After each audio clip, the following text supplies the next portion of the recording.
오래된 관계에 아주 안 친한 관계를 이어오다가 최근에 서로가 흠뻑 빠져가는 중입니다. 그래서 저는 정청래 의원이 계속해서 홀로 싸울 때, 제가 한 번씩 유세할 때 그런 표현 많이 쓰죠. 찢어진 깃발이라도 들고 앞으로 나가겠다. 그 찢어진 깃발을 지키겠다, 안고 가겠다라고 했던 표현들이 저는 정청래 의원이 했던 그 표현이었었어요. 근데 지는 또 딴 데 또 뺏겼더라고. 그 찢어진 깃발의 의미는 저에게는 그런 것 같습니다. 많은 사람들이 통영호선을 험지라고 그러고 경남을 험지라고 그러고 그리고 국회의원 한번 하기에 비례를 받으라고 그러고 경남을 떠나라고 이야기를 하고 그냥 공천 받으면 당선될 수 있는 그런 데로 가라고 이야기할 때마다 그 찢어진 깃발을 제가 국회의원 하면 하겠다고 버리고 갔었을 때 여기에서 여전히 그 찢어진 깃발을 들고 있는 여러분들은 도대체 뭘까? 라는 생각을 합니다. 했을 때 노무현 대통령이 그 자리에서 눈물을 흘립니다. 그게 노무현의 눈물이라는 CF 광고입니다. 그 얘기를 듣고 다 마찬가지시겠지만 저도 찢어진 깃발, 흔들리는 깃발도 놓지 않고 가겠다. 그래서 컷오프 됐을 때도 탈당하지 않았고요. 이번에 최고위원 제가 결정을 하는데 또 저는 상임위원장이 보장이 됐습니다. 11명 상임위원장 중에 제가 1순위, 제가 선택권이 있어요. 그런데 최고위원 하지 말고 상임위원장 하라는 의원들이 많았고, 또 최고위원들도 있고, 둘 다 뭐 그렇게 크게 틀린 길은 아니에요. 근데 노무현 대통령이 했던 말이 기억나더라고요.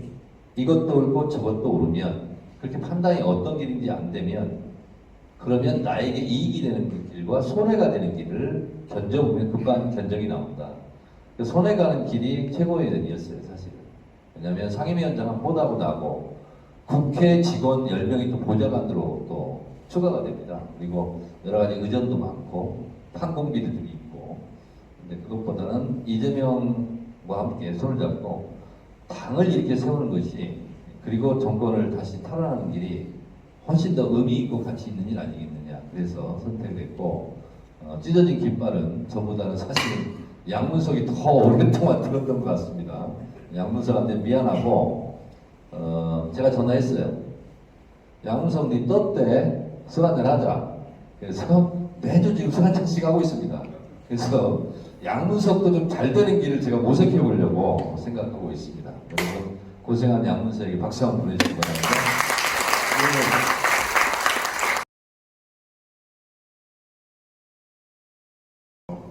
이게 당이냐? 이게 공당으로서의 모습이냐? 저희들도 지역에서 여기에 계시는 분들은 다 활동가들이십니다. 그래서 실제 주변 사람들을 설득해내고 이러한 분들인데, 이러한 분들이 힘을 내야 될 텐데 자꾸 힘이 빠지는 그런 중앙당의 그 모습을 보면서 과연 앞으로의 중앙당에 어떠한 모습으로 이렇게 변화와 개혁을 모색해 나가실 계획이 있으신지 여쭤봤습니다. 제가 당대표는 이재명, 당원대표 최고위원은 정청래를 하겠다. 당원대표가 되겠다는 것은 당원이 주인인 정당을 만들겠다라는 뜻이고, 전당대회 룰부터 뜯어고쳐야 된다. 왜냐하면 대통령도 직선제 하잖아요. 근데 지금 당대표 최고위원 직선제가 아닙니다, 사실은. 네, 국회의원이 영향력을 갖고 중앙대원을 가지고 실제로 계산해 보니까 권리당 한 2,400표의 영향력을 가지고 있더라고요. 왜냐하면 중앙대원 한 표가 권리당 53표입니다. 45명 안팎하니까 곱하니까 2,400이 나오더라고요. 그래서 좀 이것은 국회의원과 지역위원장의 입김을 좀 내려놓고 당원들의 의사참여를 좀 해야 되겠다. 특히 컷오프 같은 경우는 당원은 완전히 배제되어 있지 않습니까? 그래서 작년 5월 27일 정책 요청을 통해서 적어도 중앙이 컷오프를 100%에서 다 없앨 수 없다면 5대5로 하자. 권리당원 50%를 보장하자. 그래서 국회의원 91명 서명까지 제가 다 받았어요. 근데 이번에는 관철이 안 됐습니다. 그래서 그걸 또 바로 뜯어고치자고 그냥 이재명 의원하고 얘기했는데 저랑 생각이 똑같더라고요. 그렇게 할 거고요. 또 하나는 제가 거창에 지역에 강연을 한번 온 적이 있었습니다. 기억나시죠? 그때 150분 이상을 왔대요. 근데 제일 많이 왔다고 그러더라고요. 그때 위원장님 말씀하실 때. 그래서 제가 지금 10대 공약 중에 제2 국회의원 지역구 제도를 마련하겠다. 그러니까 거창 뭐 하면 이쪽에서 원하시면 국회의원 한 명을 지정을 하는 거예요. 제2의 지역구처럼. 그래서 그 지역구에 가서 활동도 같이 하고 힘이 되고 민원도 처리하는 그런 걸 한번 하겠다 이렇게 하나 있고요. 또 하나는 당원 교육을 강화하자. 이 공약은 뭐냐면 실제로 중앙당에서 무엇을 하는지 각급 지역위원회에서 무슨 생각을 하는지 잘 몰라요. 그래서 당원 교육의 장을 통해서 속마음은 사실은 당원들 마음을 국회의원들이 좀 들어라 이런 거예요. 그래서 그런 것도 활성화를 좀 하겠다. 또 하나는 여기 젊은 정치인 지방생도 있을 텐데 통로가 없습니다.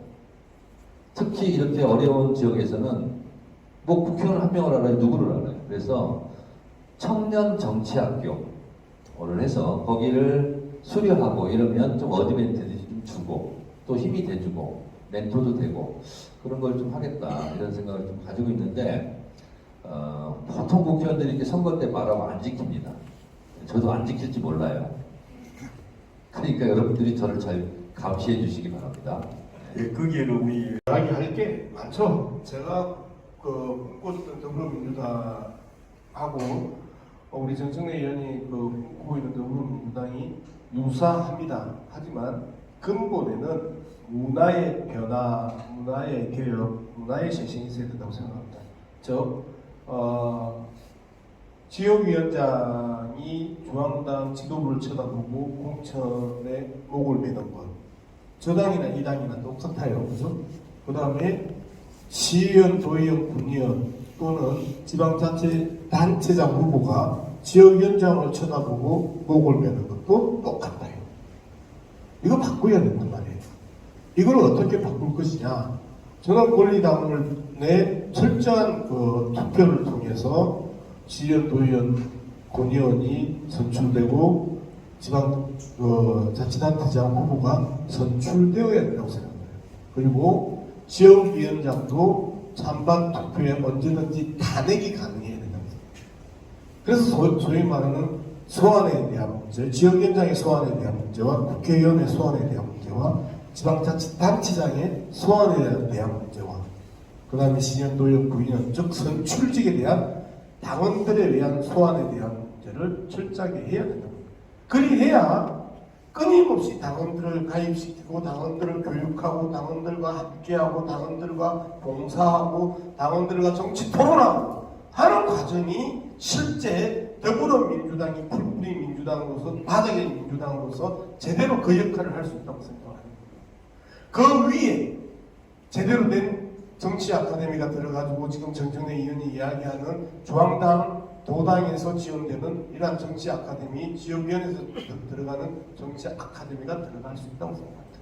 일상 속에서 경제 공동체와 생활 공동체와 정치 공동체가 아우러지는 이러한 전반적인 문화의 변화를 저는 꿈꿨습니다. 그리고 1차적으로 정청래가 하겠지요. 해줘야 되지요. 지가 나오지 말라 했으니까요. 한 표라도 지표 갉아먹지 말라 했으니까요. 그래서 저는 정청래 선배가 저는 해줄 거라고 생각합니다. 그리고 저는 이제 만약에 전당대회가 끝나고 이재명 대표와 정청래 수석 최고가 나오면 이제는 저는 퇴세 대란합니다. 바로 잘하는지 못하는지 감시와 견제를 야당 내에 야당으로서 역할로 또 돌아갈 겁니다. 그러면서 못하면 끊임없이 비판하고 갈구고 그리고 폭로해 나갈 겁니다. 예.